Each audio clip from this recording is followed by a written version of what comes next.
Hello students and welcome to my UPSC channel. हम कर रहे हैं फ्री एनसीईआरटी सीरीज, जिसमें आज हम करने वाले हैं economy NCERT class 11 chapter number 6। Chapter का नाम है employment, growth, informalisation and other issues. इस चैप्टर में हम ओवरऑल एम्प्लॉयमेंट को डिस्कस करेंगे। एम्प्लॉयमेंट क्या होता है, टाइप्स ऑफ एम्प्लॉयमेंट क्या है, उसके बाद देखेंगे various sectors of Indian economy, then we will move towards unemployment, unemployment की कॉजेज एंड वेरियस टाइप्स, और लास्ट में डिस्कस करेंगे गवर्नमेंट के अलग अलग initiatives to reduce this unemployment and provide more and more employment to the individuals. तो बहुत ही interesting, बहुत ही इन्फॉर्मेटिव चैप्टर है। तो चलो फिर ये लेक्चर शुरू करते हैं। तो शुरू करेंगे with the introduction.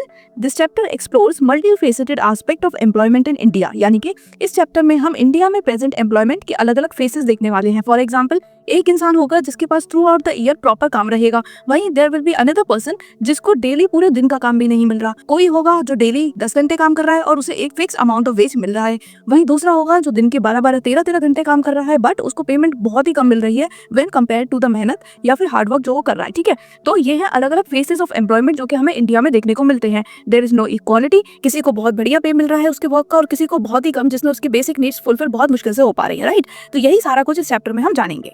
We'll study the definition and types of employment। उसके बाद डिस्कस करेंगे structure and distribution of workforce, जो लोग हैं, जो वर्किंग पॉपुलेशन है, वो कहाँ कहाँ किसके सेक्टर में काम कर रही है।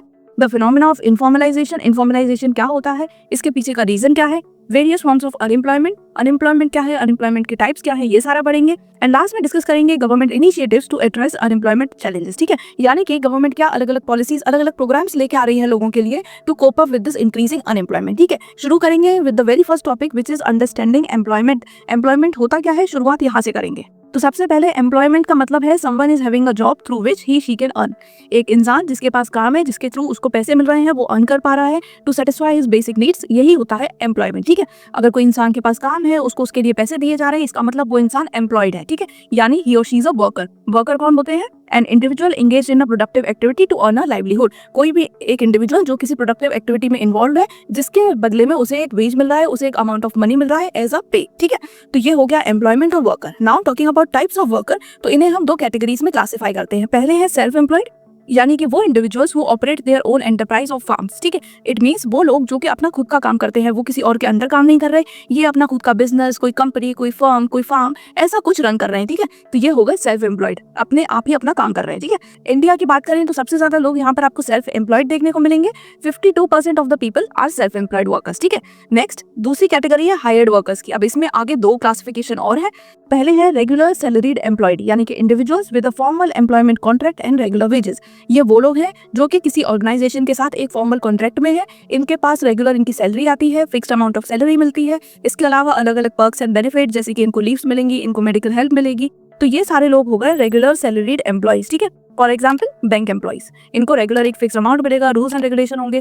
ठीक, तो ये हो गई हमारे एक टाइप ऑफ हायर वर्कर्स। दूसरे हैं casual workers. These are individuals employed on day to day basis without job security. अब ये दूसरी कैटेगरी क्या है, कैजुअल वर्कर्स की, यानी कि ये लोग डे टू डे बेसिस पर काम करते हैं। अगर आज इन्हें काम मिल गया तो इनको आज की वेज दे दी जाएगी, अगर आज काम नहीं है तो इनको आज कोई भी वेज नहीं मिलेगी। ठीक है, तो इनके पास कोई फिक्स जॉब नहीं है, कोई फिक्स्ड वेज नहीं है, कोई फिक्स टेन्योर नहीं है। ठीक, फॉर एग्जांपल कंस्ट्रक्शन वर्कर, जब कहीं कंस्ट्रक्शन होता है तो उस per day to day basis पर काम मिलता है, रेगुलर आपको काम मिलने की कोई गारंटी नहीं होती। तो ये हो गई कैजुअल वर्कर्स। बात करें रेगुलर सैलरीड वर्कर्स की, तो 23% of the hired workers are regular salaried and 25% are casual workers. ठीक, तो सबसे कम percentage of the people are employed in regular salaried employment. इसका एक रीजन ये भी है कि यहाँ पर आपको एक सर्टेन क्वालिफिकेशन चाहिए होती है, एक पूरा प्रोसेस होता है जो आपको फॉलो करना होता है टू गेट दीज जॉब्स। ठीक, इसके बाद 25% है कैजुअल वर्कर्स और 52% है सेल्फ एम्प्लॉयड, यानी कि सबसे ज्यादा जो लोग हैं वो सेल्फ एम्प्लॉयड और कैजुअल वर्कर्स है। और इनका भी रेशियो आपको सबसे ज्यादा मिलेगा इन रूरल एरियाज, यानी कि गांव के इलाकों में, क्योंकि यहाँ पर इतनी फैक्ट्रीज, इतनी ऑर्गेनाइजेशन, इतनी कंपनीज नहीं है, तो लोग यूजुअली या तो सेल्फ एम्प्लॉयड होते हैं या फिर होते हैं daily wage workers. Therefore more self employed and casual workers are there in rural areas. ठीक,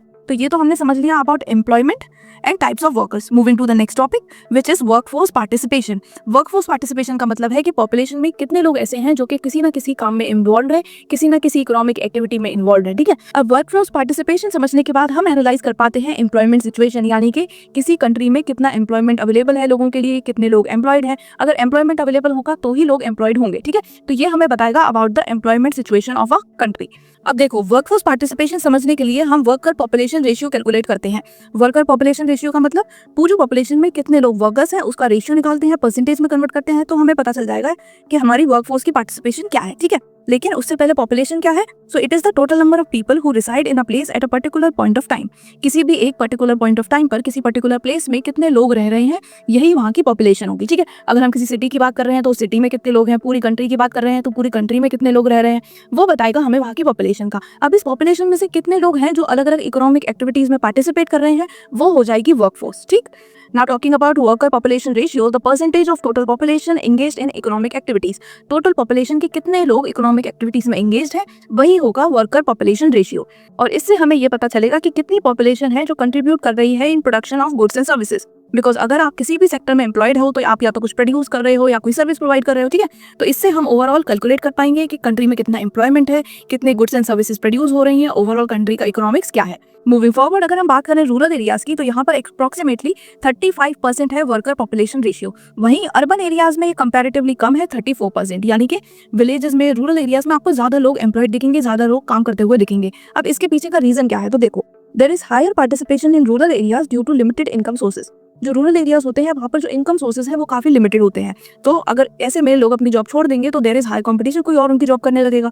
दूसरा, जो उनको वेज मिलेगी वो भी बहुत कम मिलती है यहाँ पर, तो वो ज्यादा टाइम तक अनएम्प्लॉयड नहीं रह सकते, बिकॉज उसके बाद उनके पास पैसे नहीं बचेंगे to manage their daily requirements. ठीक, इसीलिए जो रूरल एरियाज के लोग हैं वो ज्यादातर किसी ना किसी काम में आपको एंगेज दिखेंगे, या तो वो सेल्फ एम्प्लॉयड होंगे या फिर वो कैजुअल वर्कर्स होंगे, जब वो फार्म में काम नहीं कर रहे या कोई और काम नहीं कर रहे। वहीं there is lower participation in urban areas. जो अर्बन एरियाज है वहाँ पर हमें कंपैरेटिवली कम पार्टिसिपेशन देखने को मिल रहा है, स्पेशली अमंग वुमेन्स। अगर हम वुमेन में भी कंपेयर करें तो रूरल एरियाज में ज्यादा वुमेन है जो अलग अलग कामों में एंगेज है when compare to urban areas. This is due to educational pursuits and household responsibilities. अब एक रीजन तो इसका ये है कि जो मेन है, because they are very well educated, तो उनके पास बेटर जॉब्स हैं, बेटर वेजेस हैं, वो अच्छा अर्न कर पाते हैं। तो एक इंसान भी अगर काम कर ले तो फैमिली की नीड्स आराम से सेटिस्फाई हो जाती हैं। दूसरा रीजन है कि जो वुमेन है उनके ऊपर हाउस होल्ड रिस्पॉन्सिबिलिटीज बहुत ज्यादा होती है in urban areas, because there are big big houses, उनकी टेक केयर करना, बच्चों की टेक केयर करना, स्कूल, ट्यूशन, कोचिंग, तो यहाँ पर इनके पास काफी सारे दूसरे काम भी हैं। तो इसीलिए अर्बन एरियाज में वुमेन जो है वो कम एम्प्लॉयड है when compare to rural areas. ठीक है, तो ये हमने देख लिया वर्कर पॉपुलेशन रेशियो, जो बताता है about the employment status of a country, वहां पर कितना एम्प्लॉयमेंट लोगों के लिए अवेलेबल है। मूविंग ऑन, अब हम डिस्कस करेंगे sectors of employment. So economic activities broadly 3 sectors में कैटेगराइज्ड हैं। पहली है प्राइमरी सेक्टर। प्राइमरी सेक्टर में आता है एग्रीकल्चर और ऐसी ही दूसरी एक्टिविटीज जिसमें डायरेक्टली नेचुरल रिसोर्सेज का यूज होता है। ठीक है, ये हो गया हमारा primary sector.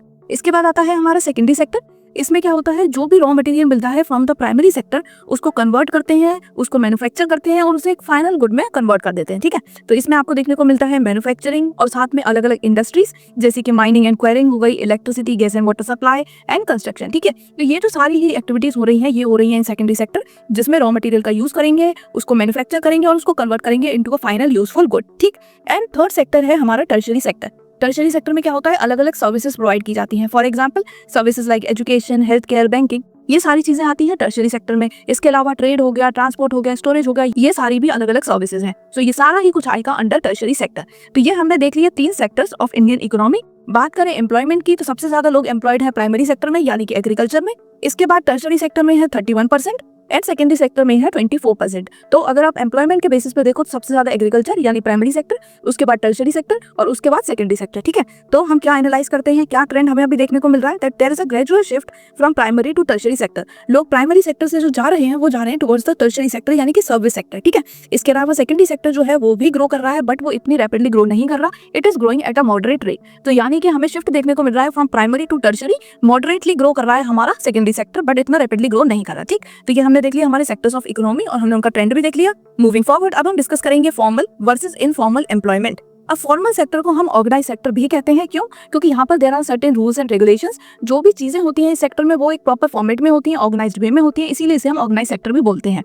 These are registered enterprises with formal employment contracts। यहाँ पर जो लोग भी वर्क कर रहे हैं they have a formal contract। उनका मंथली बेसिस पर क्या वेज रहेगा, क्या उनका टेन्योर है, क्या उनका वर्किंग टाइमिंग है, कब उन्हें हॉलीडेज मिलेंगी, क्या अलग अलग पर्क्स मिलेंगे, ये सारा कुछ ही पहले से डिसाइडेड होता है एंड कंफर्म होता है in formal sector.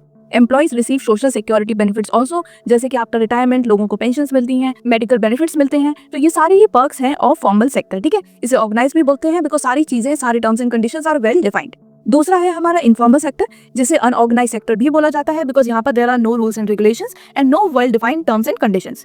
These are unregistered enterprises और self employment without formal contracts. कोई फॉर्मल कॉन्ट्रैक्ट नहीं है, जरूरत है तो आपको हायर करेंगे, जरूरत नहीं है तो आपको नहीं हायर करेंगे। Lack of job security and social benefit, कोई सोशल बेनिफिट नहीं मिलता, ना ही कोई हेल्थ रिलेटेड हेल्प मिलेगी, ना ही कोई एक्स्ट्रा हॉलिडे मिलेगा, और साथ में there is no job security, कभी भी आपको निकाला जा सकता है, कोई कंफर्म्ड वेज नहीं है। तो ये सारे ही है चीजें ऑफ इनफॉर्मल सेक्टर। अब देखो फॉर्मल और इनफॉर्मल सेक्टर तो समझ लिया, अब there is one more term which is called informalisation. इसका क्या मतलब है? So it is the increasing trend of employment in informal sector leading to job insecurity and lack of benefit. अगर हम अभी रीसेंट टाइम्स में देखें तो ये देखने को मिल रहा है कि जो लोग हैं वो ज्यादातर एम्प्लॉयड हो रहे हैं इन इनफॉर्मल सेक्टर। इनफॉर्मल सेक्टर में एम्प्लॉयमेंट का ट्रेंड बढ़ रहा है और इसी को बोला जाता है इनफॉर्मलाइजेशन। अब इस एम्प्लॉयमेंट सेक्टर में क्या है कि एक तो कोई जॉब सिक्योरिटी नहीं है, दूसरा लैक ऑफ बेनिफिट्स है। तो ये सारी चीजें बढ़ेंगी जब लोग ज्यादा एम्प्लॉयड होंगे इन इनफॉर्मल सेक्टर। ठीक है, तो ये पूरा हो गया इनफॉर्मलाइजेशन। नेक्स्ट अब हम डिस्कस करेंगे अनएम्प्लॉयमेंट इन इंडिया। तो अनएम्प्लॉयमेंट का मतलब क्या है? तो it means a individual able and willing to work but can not find employment. So it means an individual able and willing to work but can not find employment. That means कोई भी एक individual जो काम करना चाहता है, काम करने के लायक है, बट उसे काम नहीं मिल रहा, ये इस कंडीशन, ये सिचुएशन होती है अनएम्प्लॉयमेंट। ठीक है, इंडिया की बात करें तो इंडिया में there is a lot of unemployment और अलग अलग टाइप्स ऑफ अनएम्प्लॉयमेंट भी है यहाँ पर जो देखने को मिल रहे हैं। For example number 1 is disguised unemployment. इसका मतलब होता है more people employed than necessary, common in agriculture.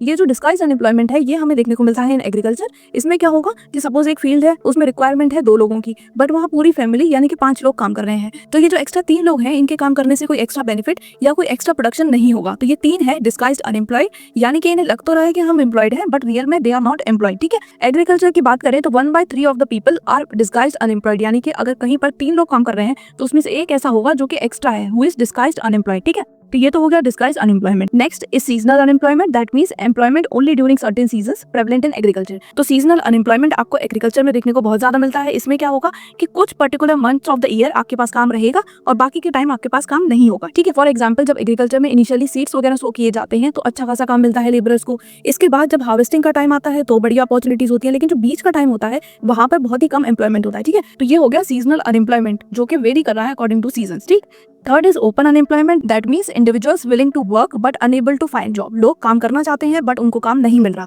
तो ये है बिल्कुल ओपन क्लियर कि हमें काम तो करना है बट हमें कहीं काम मिल ही नहीं रहा। तो ये क्या हो गया? ये हो गया ओपन अनएम्प्लॉयमेंट। क्लियरली सबको समझ आ रहा है, क्लियर है सबके सामने कि भाई इनके पास काम है ही नहीं, तो इसको बोलते हैं open unemployment. And number 4 last is educated unemployment. That means educated individuals unable to find suitable employment. अब अगर कोई एजुकेटेड है उसे अपने अकॉर्डिंग सूटेबल जॉब नहीं मिल रही तो यहाँ पर होगा एजुकेटेड अनएम्प्लॉयमेंट। मतलब आपको अगर कोई दूसरा काम करना है आप कर सकते हो, लेकिन जो आपके एजुकेशन के अकॉर्डिंग आपकी नीड है, आपको सेटिस्फाई करे, वो जॉब आपके लिए नहीं अभी अवेलेबल, तो इसको कहेंगे एजुकेटेड अनएम्प्लॉयमेंट। ठीक है, तो ये तो हमने देख लिया 4 टाइप्स ऑफ अनएम्प्लॉयमेंट। अब अनएम्प्लॉयमेंट के कॉजेस क्या है? तो सबसे पहले तो पॉपुलेशन जो है इट इज ग्रोइंग रैपिडली। अब जब इतनी ज्यादा पॉपुलेशन होगी तो इतना सारा काम कहाँ से आएगा? ठीक है, तो ऑब्वियसली अनएम्प्लॉयमेंट होगा। Next is slow industrial development. तो ये हमने पढ़ा था इन सेक्टर्स ऑफ इकोनॉमी के जो सेकेंडरी सेक्टर है वो ग्रो तो कर रहा है बट मॉडरेटली ग्रो कर रहा है। अब जब ये इतनी स्लो रेट से ग्रो करेगा तो यहाँ पर जो एम्प्लॉयमेंट अपॉर्चुनिटीज है वो भी धीरे धीरे ही ग्रो करेंगी, ऐसे में अनएम्प्लॉयमेंट ज्यादा रहेगा। And third is inadequate education and skill development. जो भी लोग कैजुअल वर्कर्स हैं या डेली बेसिस पर काम कर रहे हैं उनके पास प्रॉपर एजुकेशन नहीं है, प्रॉपर स्किल्स नहीं है, बिकॉज ऑफ विच उन्हें ये सारे काम करने पड़ते हैं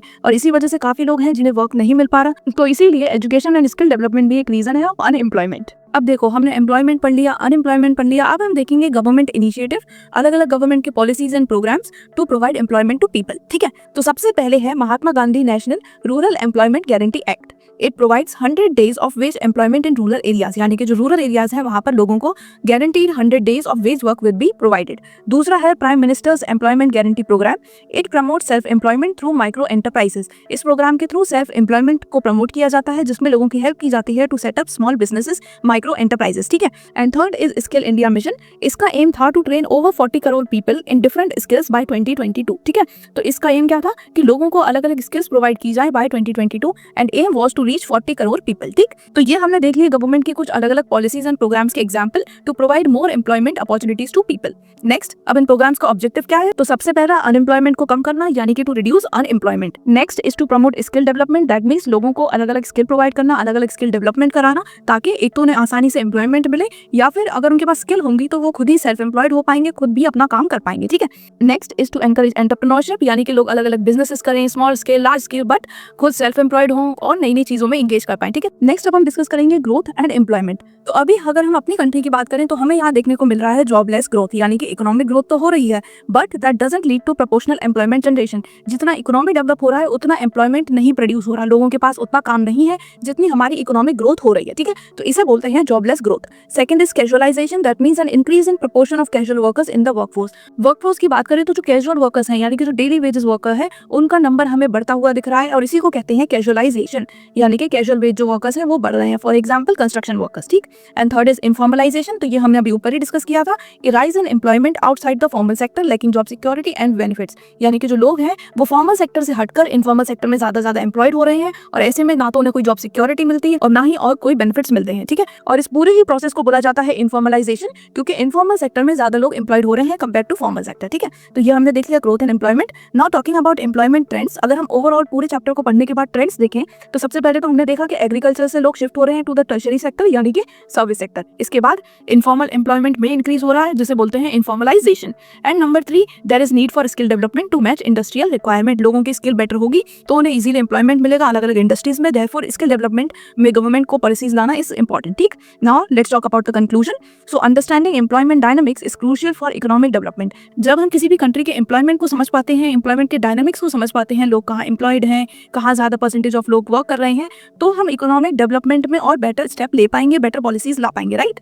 Addressing challenges like informalization and unemployment requires concerted efforts from the government, private sector and individuals through education, skill development and policy reforms। यानी कि ये जो अलग अलग इश्यूज हैं जैसे कि अनएम्प्लॉयमेंट हो गया, इनफॉर्मलाइजेशन हो गया, इन सबको मैनेज करने के लिए, प्रॉपर लोगों को एम्प्लॉयमेंट प्रोवाइड करने के लिए जरूरी है कि गवर्नमेंट, प्राइवेट सेक्टर और जो अलग अलग इंडिविजुअल्स हैं वो एजुकेशन के थ्रू, स्किल डेवलपमेंट के थ्रू एंड पॉलिसी रिफॉर्म्स के थ्रू चेंजेस लाएं, ठीक है। जब लोगों के पास एजुकेशन बढ़िया होगा, स्किल्स होंगी और नई नई पॉलिसीज आएंगी तो ऑब्वियसली लोगों को बेटर अपॉर्चुनिटीज मिलेंगी एम्प्लॉयमेंट की, और अनएम्प्लॉयमेंट जैसी जो प्रॉब्लम्स हैं जो अभी बहुत ज्यादा बढ़ रही हैं वो कम हो पाएंगी, ठीक है। तो मेन जो चीजें करनी है वो क्या करनी है, प्रॉपर लोगों को एजुकेशन मिलना चाहिए, स्किल्स मिलनी चाहिए और गवर्नमेंट को लेके आनी चाहिए रेलेवेंट पॉलिसीज, ठीक है। So with this our chapter number 6 of economy NCERT class 11 comes to an end. So with this हमारा चैप्टर नंबर 6 ऑफ क्लास 11 होता है खत्म। अगर आपको किसी भी कंसेप्ट में, किसी भी टर्म में कोई भी डाउट हो तो आप कमेंट में पूछ सकते हो। साथ में लेक्चर कैसा लगा ये बताना बिल्कुल मत भूलना। ये सारे ही नोट्स आपको मेरे इंस्टाग्राम चैनल पर रेगुलरली मिलते रहेंगे, तो आप मुझे वहाँ फॉलो कर सकते हो to get all these notes regularly. अब मैं मिलूंगी आपसे नेक्स्ट वीडियो में। Till then bye bye, take care, पढ़ाई करते रहो।